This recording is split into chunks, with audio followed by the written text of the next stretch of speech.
Halo Sobat Sambut, selamat pagi, siang, sore, malam, dimanapun kalian semua berada. Kembali lagi bersama Mobil Bagus tadi bersama Gojose.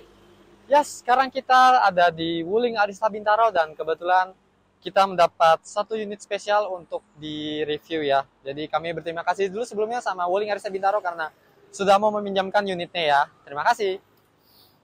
Ini adalah Wuling REV yang tipenya long range ya, yang tipe tertinggi nanti kita akan jelaskan. Nah, kita mungkin langsung aja ya, review tanpa basa-basi lagi. Oke, let's go!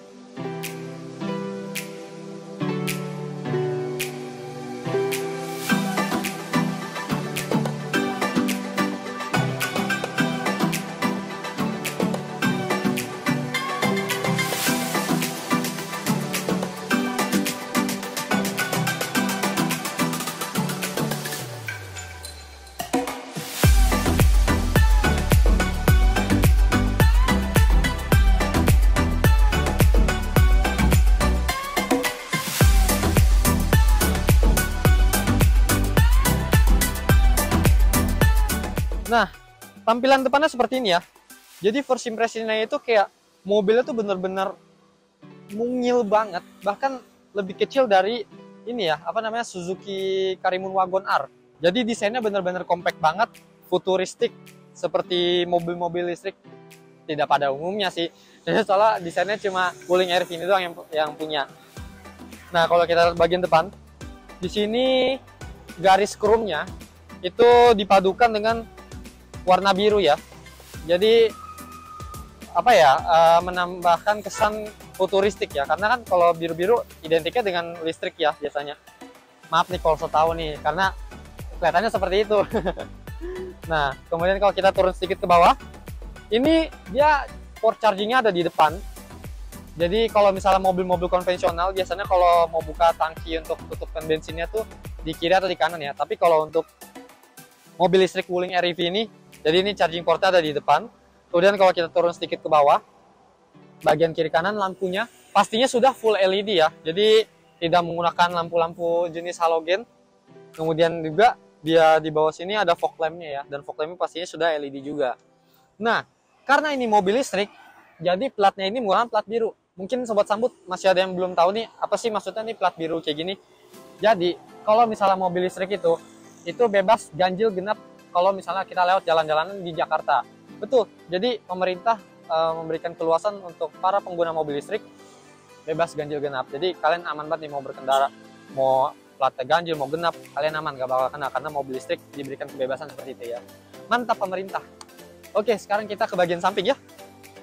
Nah, di bagian samping sini, ini di bagian grillless ini bener-bener nyatu, bahkan sampai spion ya. Jadi ini panjang banget desain lekukan ininya nih.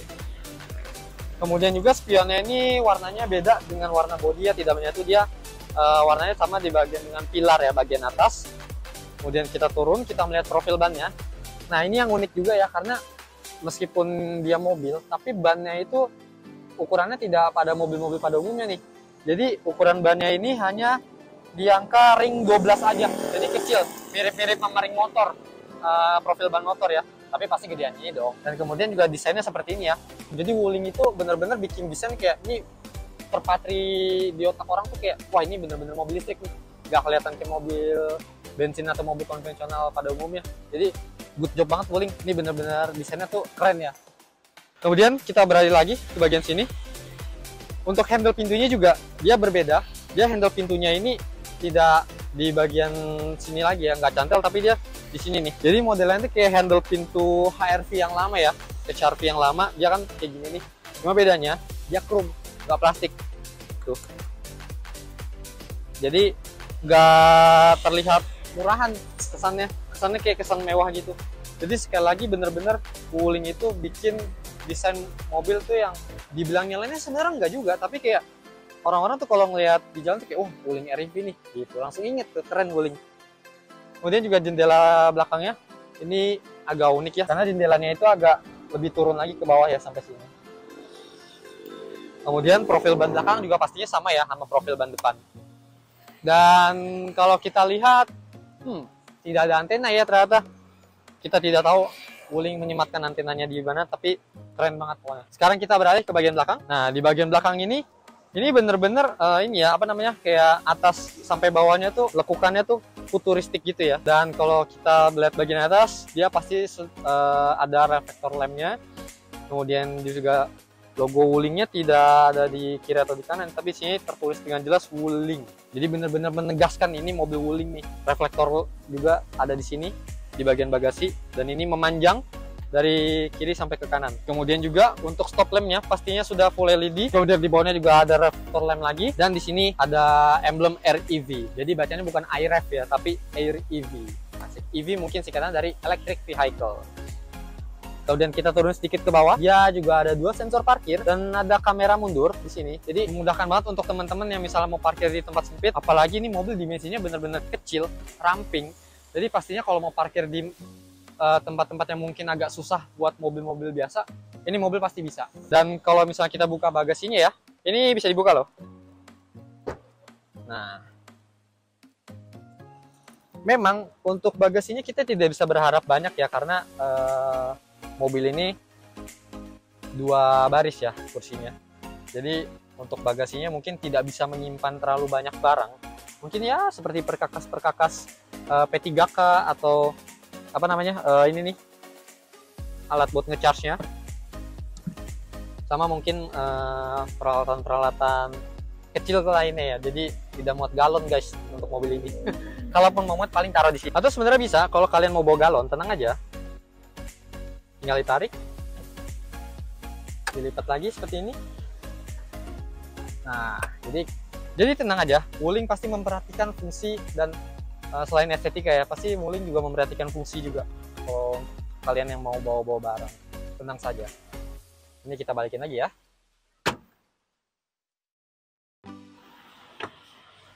Nah, kita tutup lagi.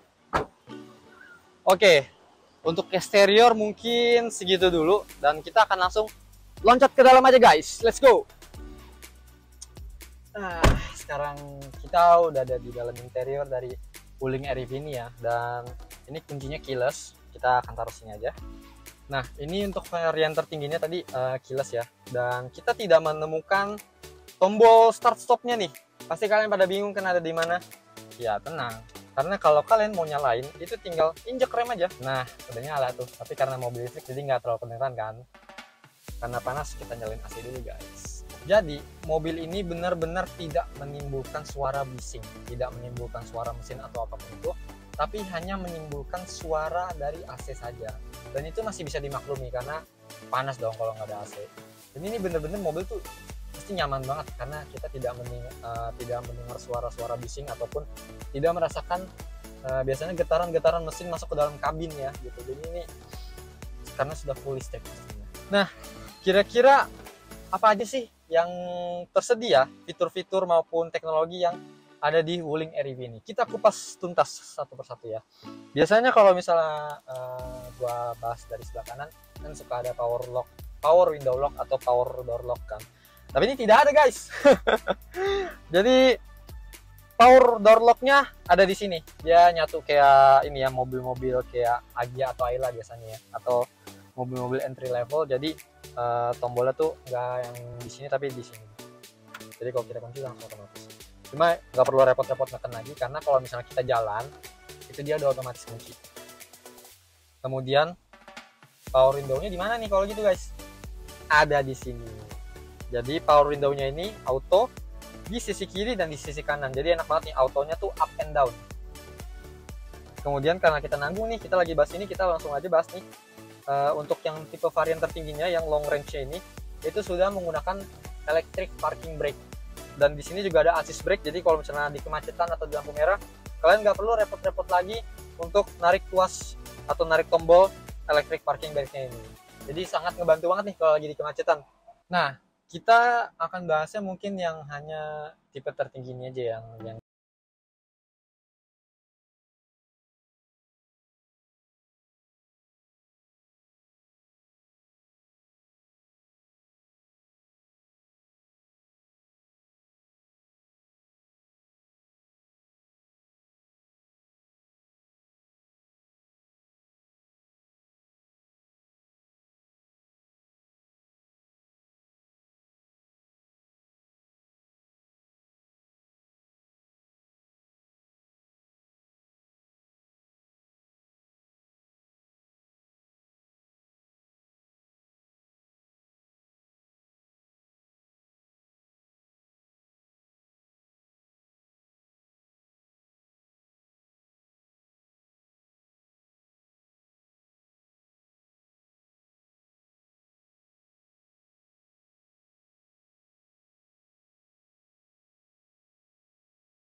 informasi mengenai transmisinya ada di posisi mana, ada bisa di P, R, D atau N.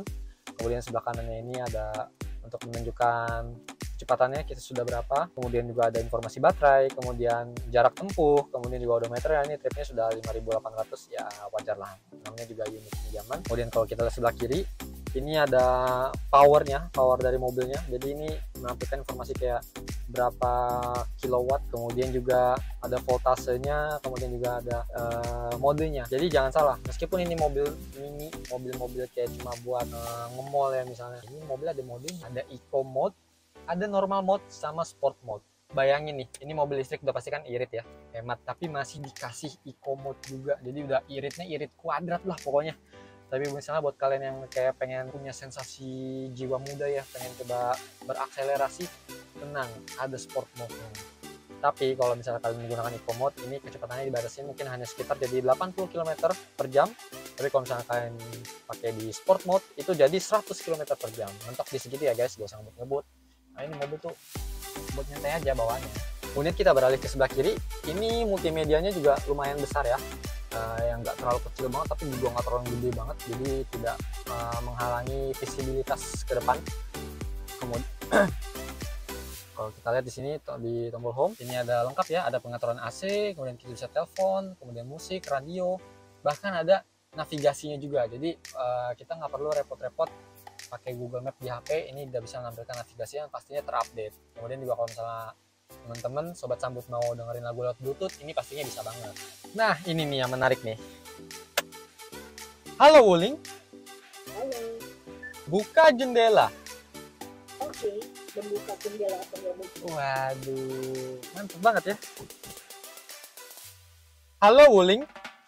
Halo. Tutup jendela pengemudi. Oke, menutup jendela pengemudi. Halo Wuling. Halo. Putar radio. Oke, menyalakan radio. Oh, menyalakannya bukan putar ya. Tapi berhubung copyright kita tidak nyalakan. Halo Wuling. Halo. Matikan AC. Oke, mematikan AC. Panas guys. Halo Wuling. Halo. Menyalakan AC. Oke, menghidupkan AC. Oh, menghidupkan ternyata bukan menyalakan. Maaf ya guys, aku bisa tahu. Oke, itu aja nih fitur-fiturnya. Maaf ya guys, aku norak. Sebenarnya udah pernah sih di Wuling Almas, cuma ini lumayan lebih lengkap nih. Atau sebenarnya mungkin sama aja ya. Tapi ya itulah intinya, teknologinya mantap. Nah, jadi untuk pengaturan AC-nya juga tetap ada di sini. Dia menggunakan tombol-tombol ini. Tapi sudah pasti full digital karena AC-nya ini menyatu dengan multimedia di depan. Kemudian kita bahas lagi nih, di bagian sini ada cup holder ya, di sebelah kiri dan kanan, dan pas banget. Saya suka banget cup holder yang dekat sama AC, karena sekali lagi pasti manufaktur dari pabrikan mobil tersebut pasti mengerti ya kalau misalnya kita suka minuman dingin. Jadi makanya mereka taruh cup holdernya dekat AC. Nah kalau kita beralih ke bagian bawah, ini ada tombol atau tuas untuk matiin mobilnya. Jadi kalau misalnya mau matiin nih, tinggal mencet dari sini. Cuma sebenarnya nggak usah repot-repot kalian mencet tombol, karena kalau misalnya kalian sudah di posisi parking, kemudian posisi parking brake-nya sudah terpasang, kalian tinggal cukup matiin AC aja, kemudian kalian keluar pintunya, itu tinggal kunci, dia udah mati otomatis. Mantap banget kan. Kemudian untuk tuas di sebelah kiri sini, untuk sebelah kirinya power off, itu ada untuk buka kap bagian depan. Nah kemudian untuk storage-nya sendiri, di sebelah kanan sini nggak ada ya, jadi cuma pure cup holder aja. Dan sebelah sini nih untuk naruh recehan atau koin. Kemudian juga ada cup holder lagi sebelah sini. Jadi cup holdernya kebanyakan bukan cup holder, sorry, storage ya. Jadi storage-nya ini kebanyakan ada di sebelah pintu sini. Dan sebelah sini ada untuk adjust lampu ya. Jadi misalnya lampunya mau lebih tinggi atau lebih rendah, tinggal diatur sebelah sini. Kemudian juga spionnya pastinya sudah elektrik dong, tidak mungkin tidak elektrik. Kita tinggal atur aja sebelah sini ya. Lucu nih bentuknya. Nah kita beralih ke bagian penumpang depan ya. Jadi storage-nya dia hanya ada di sini. Kemudian di bawah sini dia ada jaring gitu ya. Jadi biasanya kan kalau storage ini kita buka ya, ada yang soft opening sama yang biasa atau enggak. Tapi ini dia nggak pakai kayak gitu-gitu lagi, karena di sini hanya jaring aja dan nggak terlalu luas ya. Jadi mungkin harus hati-hati nih kalau naruh barang sini tangan, takutnya jatuh keinjek. Nah, kemudian juga meskipun mobil ini dari luar kecil ya, tapi ternyata tidak sekecil yang kita bayangkan, karena dari tadi ini kita beraktivitas lumayan lega banget. Dan nih legroom dari saya duduk ke depan itu banyak banget legroom, jadi bener-bener lega gitu, nggak yang sesempit dibayangkan ya. Kemudian mobil ini 2 pintu coupe, itu yang saya suka. Dan yang lebih menarik lagi, tuas transmisi. Ini tidak bisa disebut tuas ya guys ya, karena ini kayak putaran radio gitu. Ini mengingatkan saya sama Range Rover, karena Range Rover itu transmisinya seperti ini ya, tinggal diputer-puter aja. Kemudian juga di sini ada mini storage lagi, mungkin untuk naruh-naruh seperti barang-barang recehan atau hal-hal kecil lainnya, ini kita bisa taruh di sini ya. Nah, sekarang kita beralih ke bagian atas. Di bagian atas ini sudah ada vanity mirror-nya di sisi driver dan di sisi penumpang depan. Nah, kemudian untuk lampunya sendiri, lampu bacanya berwarna putih ya. Nah, hazardnya di sini nih. Tuh, hazardnya jadi udah nggak di tengah-tengah lagi, tapi hazard taruh di atas mobil. Keren. Sekarang kita beralih ke bagian belakang, tapi harus dibuka dulu nih guys, nggak bisa langsung pindah ke belakang. Kursinya harus dimaju dulu, agak diturunin. Nah, kemudian baru kita bisa naik ke sini. Nah, ini posisi duduk di belakang ya. Ini ada tas juga masih muat tuh. Ini bener-bener legroomnya tuh nggak sesempit yang dibayangkan. Ini tuh masih nyaman, kayak apalagi ini kayak udah ala-ala jendela pesawat nih. Lihat tuh, enak banget ya. Aduh, keren banget nih Wuling. Dengan harga cuma sekitar 200 jutaan aja, mobil sekecil ini tuh terlihat mewah ya. Kemudian juga ada seat belt nih pasti ya. Dan sayangnya mungkin belum ada power outlet di bagian penumpang belakang, tapi nggak apa-apa karena ada banyak banget colokan di depan. Di depan itu juga ada colokan ini ya, langsung colokan USB, jadi kalau kalian mau ngecas bisa banget. Oke, kita beralih ke bagian depan lagi guys. Nah, kita udah di depan lagi ya, dan ketinggalan nih untuk setirnya, pengaturannya itu hanya tilt up dan tilt down saja, belum teleskopik. Tidak mengurangi estetika. Oke, sekian dulu nih untuk review dari unit Wuling REV yang tipe long range ya. Dan sekali lagi, kalau kalian penasaran sama mobil ini, jangan sungkan-sungkan untuk hubungi marketing Wuling yang ada di bawah sini. Dan lokasinya ada di Wuling Arista Bintaro. Kalian tinggal ketik Wuling Arista Bintaro di Google Maps dan itu akan langsung muncul karena sudah terdaftar di Google Maps. Kalian tinggal ikuti rute-rutenya aja yang dikasih sama Google Maps. Dan pastinya ada promo-promo menarik yang ditawarkan oleh Wuling Arista Bintaro kalau kalian mau minang mobil ini. Kalian tahu ada garansi 8 tahun untuk baterainya. Jadi jangan khawatir kayak kalau misalnya wah beli mobil listrik takut baterainya mahal segala macam. Enggak, tenang aja. Wuling pasti mengantisipasi kekhawatiran masyarakat tentang mobil listrik. Oke, sekian dulu untuk konten review mobil Wuling REV pada hari ini. Gua Jose, terima kasih sudah menonton. Jangan lupa like, comment, share, and subscribe. Bantu sebar ke teman-teman kalian yang lagi nyari mobil listrik. Bye-bye!